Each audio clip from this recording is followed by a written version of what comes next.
आप लोग। तो आज ये मैं 22 मार्च को डेटा रिकॉर्ड कर रहा हूँ। हालांकि आज संडे है तो मैं फ्राइडे का आपको अपडेट नहीं बता पाया था, इसलिए मैं कर रहा हूँ।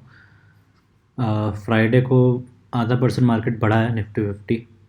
ठीक है, काफ़ी भारी गिरावट हुई पिछले हफ्ते, आपको पता ही होगा।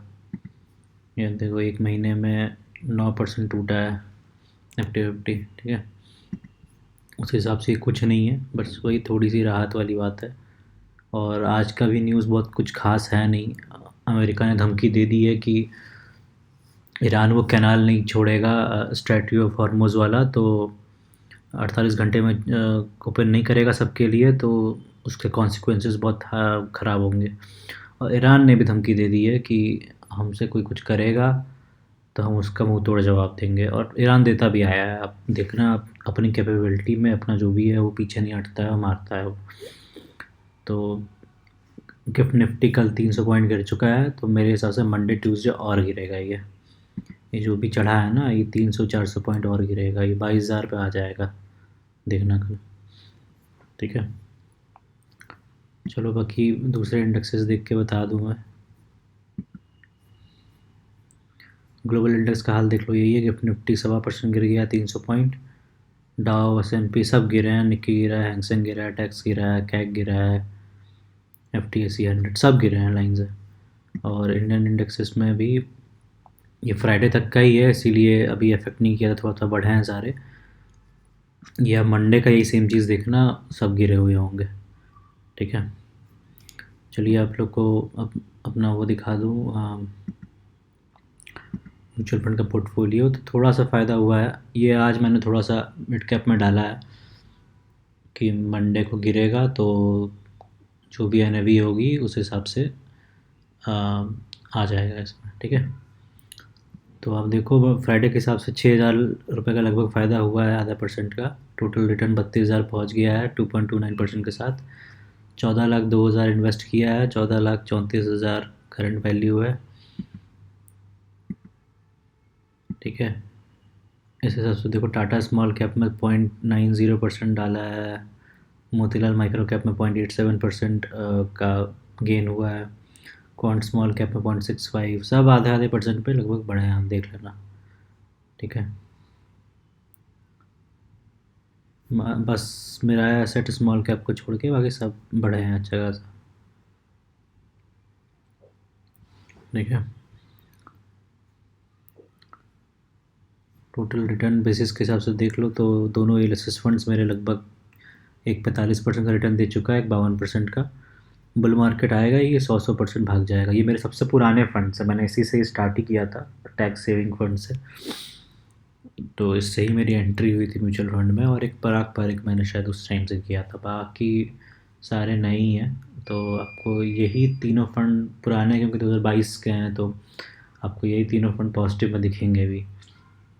बाकी सारे मतलब अगर आप 2023 से भी इन्वेस्ट कर रहे हो ना, तो जैसे ये शायद क्वांट या निपॉन, ये सब मैंने शायद 23 से इन्वेस्ट स्टार्ट किया था, सारे आपको नेगेटिव दिखेंगे, क्योंकि 23 के बाद इतना मार्केट गिरा ही है कि 23 वाले लेवल से नीचे चला ही गया है। हाँ, 2022 के लेवल तक नहीं गया है, और उम्मीद करता हूँ उतना जाए भी ना। ठीक है, तो उस हिसाब से बस यही, इसीलिए तीनों फंड में फ़ायदे हैं, बाकी वरना तो सारे नेगेटिव है। आप देख लो, मोतीलाल मिड कैप सबसे ज़्यादा नेगेटिव में है 16.5%, और मोतीलाल माइक्रो कैप 15.16% लगभग वो नेगेटिव है। तो ये दोनों थोड़ा एटलीस्ट थोड़ा नाक ये थोड़ा नाक थोड़ा बचाया हुआ है एटलीस्ट, क्योंकि चलो माइक्रो कैप है तो उतना तो वॉलेटिलिटी मांगता ही है, ये बहुत गिरता है।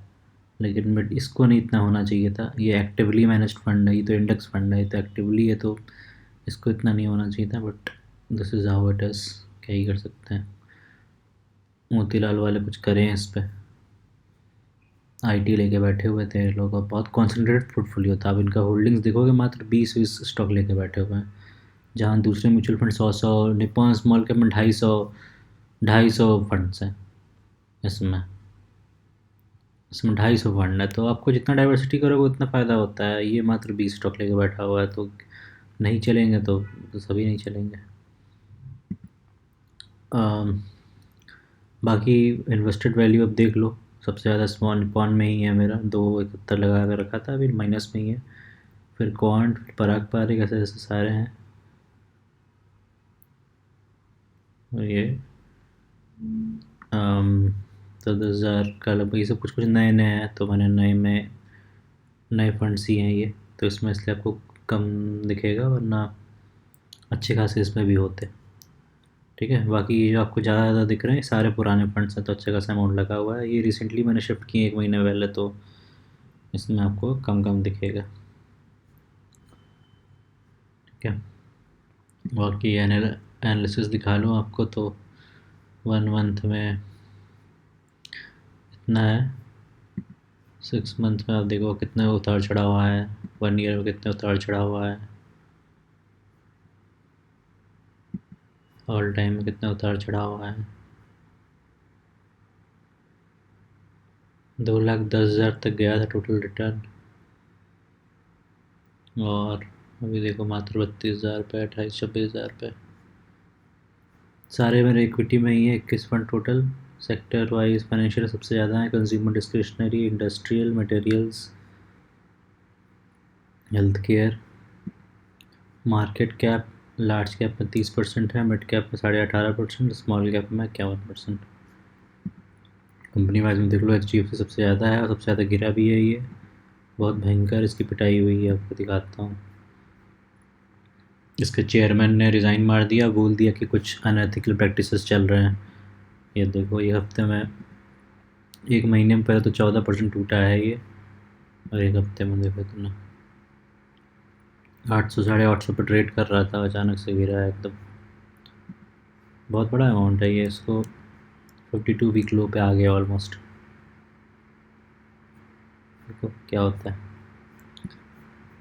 तो यही था दोस्तों म्यूचुअल फंड का अपडेट। बाकी मैं आप लोग को US स्टॉक्स में भी करता हूँ, दिखा दूँ। तो $3,500 मैंने डाल के रखे हैं US स्टॉक्स में, 4,649 अभी बन गए हैं। एक दिन का रिटर्न 1.5% से 1.5% का नेगेटिव रिटर्न है, $80 का घटा हुआ है। और 1,90 का करंट रिटर्न चल रहा है, 30% का रिटर्न अभी है।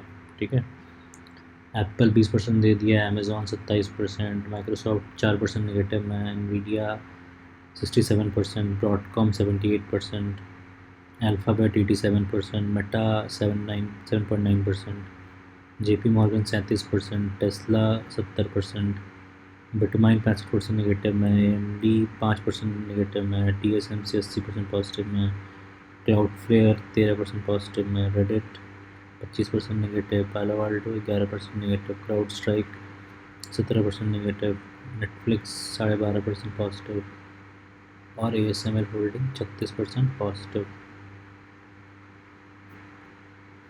यही सारे डेटा है।